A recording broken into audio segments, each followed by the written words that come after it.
Hello नमस्कार प्यारे बच्चों, स्वागत है आप सभी का सीएचएस बोले तो सीएचएस कॉन्सेप्ट पर। तो जितने भी सीएचएस एस्पिरेंट हैं जो सीएचएस बीएचयू 2027 की तैयारी करने को सोच रहे हैं, प्यारे बच्चों इस वीडियो में आपको बताऊंगा कि सीएचएस बीएचयू का एग्जाम कब होता है और एप्लीकेशन फॉर्म कब आती है। इस वीडियो को बनाने का पर्पज यही है कि आप एक्टिव नहीं रहते हो, तो बेटा जो इस बार आपका एग्जाम है थोड़ा जल्दी हो सकता है। तो पूरा सिनेरियो क्या है इसको समझेंगे हम लोग डिटेल में। सबसे पहली बात कि अगर आप सीएचएस बीएचयू 2027 की तैयारी कर रहे होंगे तो आप इस चैनल को सब्सक्राइब कर लीजिएगा और बेल आइकन को प्रेस कर लीजिएगा। साथ ही साथ प्यारे बच्चों आपको पता होगा आप सभी के सुविधा के लिए हम लोगों ने बनाया टेलीग्राम चैनल, तो आप सभी लोग जाओ टेलीग्राम पे और सर्च करो आप लोग सीएचएस कॉन्सेप्ट और जाकर टेलीग्राम चैनल आप लोग ज्वाइन कर लो। आगे के आने वाले जो अपडेट्स वगैरह है, वीडियोज वगैरह है, इंफॉर्मेशन वगैरह हो गए, सारे चीजें आपको टेलीग्राम पे मिलेंगी। या फिर आप में से ऐसे बच्चे आपको दिख रहा होगा यहाँ पे ऑफिस का नंबर आपको दिया गया है, अगर आपको कोई इंक्वायरी होगी, कोई समस्या होगा तो आप डायरेक्ट यहाँ पे कांटेक्ट कर सकते हैं।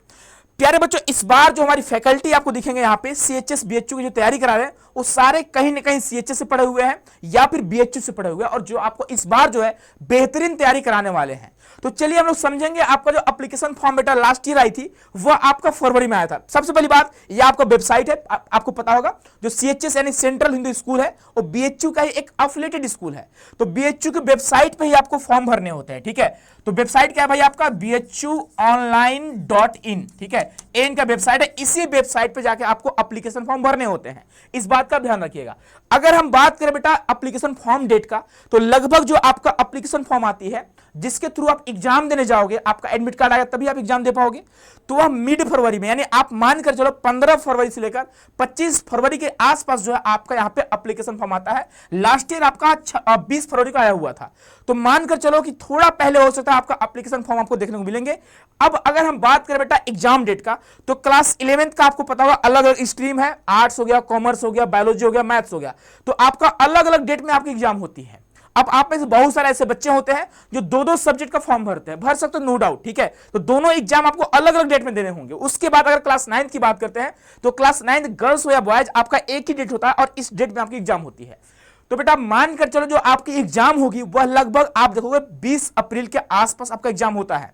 तो आप मानकर चलना कि मार्च तक आपको जो है तैयारी कंप्लीट कर लेनी है विथ मॉक टेस्ट। आपको मॉक टेस्ट लगाने बहुत जरूरी है, क्योंकि जब तक आप मॉक टेस्ट नहीं लगाओगे आप एग्जाम में अच्छा प्रदर्शन नहीं कर पाओगे। ठीक है, तो जिन बच्चों का सपना है सीएचएस बीएचयू में पढ़ने का, भाई अभी से आपको तैयार होने पड़ेंगे, क्योंकि देखो बेटा होता क्या है, हजारों बच्चे फॉर्म भरते हैं लेकिन सिलेक्शन कुछ ही बच्चों का हो पाता है। क्यों? वो बच्चे मेहनत करते हैं, सही दिशा में मेहनत करते हैं, सही तरीके से सही प्लेटफॉर्म के साथ बच्चे जुड़ रहे होते हैं। आप देखोगे सीएचएस के फील्ड में बहुत सारे ऐसे प्लेटफॉर्म है जो आपको पता नहीं क्या क्या पढ़ाते हैं, उनके पढ़ाए कुछ आते भी नहीं है।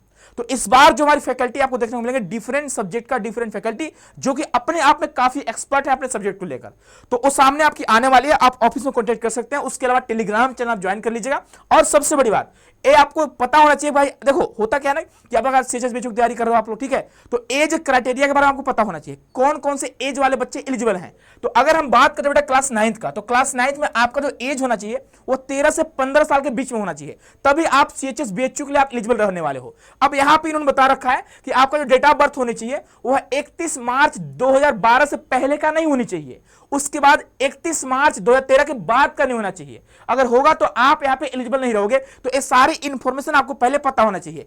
और अगर आप क्लास 9th सीएचएस बीएचयू की तैयारी कर रहे होंगे तो क्लास 8th आपका पास होनी चाहिए, और क्लास 11th की तैयारी कर रहे होंगे 14 होगा क्या सर? हाँ 13-14 हो जाएगा, ये 14 हो जाएगा। ठीक है, आपके सामने रजनीश सर भी है, ये पिछले साल का नोटिफिकेशन, हाँ ये पिछले साल का है, इसीलिए एक साल बढ़ता जाता है। ठीक है, चलिए अब आगे बढ़ेंगे। यहाँ पे अब आप देख पा रहे होंगे एप्लीकेशन फॉर्म का फी कितनी लगती है भाई। तो अगर आप एससी एसटी कैटेगरी वाले हैं तो आपका 550 रुपए लगते हैं, और अगर आप अदर कैटेगरी से बेटा आपका यहाँ पे 800 रुपए लगते हैं। ईडब्ल्यूएस हो गया, ओबीसी हो गया, जनरल हो गया, आपका 800 रुपए यहाँ पे एप्लीकेशन का फी लगता हुआ है।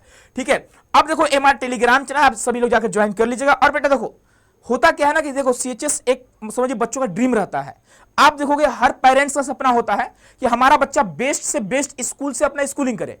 भाई कौन नहीं चाहेगा हमारा बच्चा सीएचएस से पढ़ाई करे, हर कोई चाहता है कि क्लास 8 के बाद बच्चा को कहां भेजे पढ़ने को। तो एक ऑप्शन होती है सीएचएस सेंट्रल हिंदू स्कूल, जो कि बनारस में, कामाख्या में आपका पड़ता है बनारस के। और अगर क्लास बच्चे 10th पास करते हैं तो सोचते हैं सर अब कहां पढ़ने जाएं, क्लास 11th के लिए अच्छा स्कूल नहीं मिल पा रहा है। तो आप देखोगे अब यहाँ पे बच्चों का सपना होता है हाँ सर मैं सोच रहा हूँ क्लास 11th में सीएचएस चले जाऊं। तो भाई सीएचएस सोचने से थोड़ी होता है, आपको मेहनत करना पड़ेगा। तो आपको मेहनत कराने के लिए हम लोग आ चुके हैं, हम लोग फुल्ली यहाँ पे तैयार है। बस थोड़ा आप लोग इंतजार करो और इस वीडियो को जितना हो सके आप लोग शेयर करिए।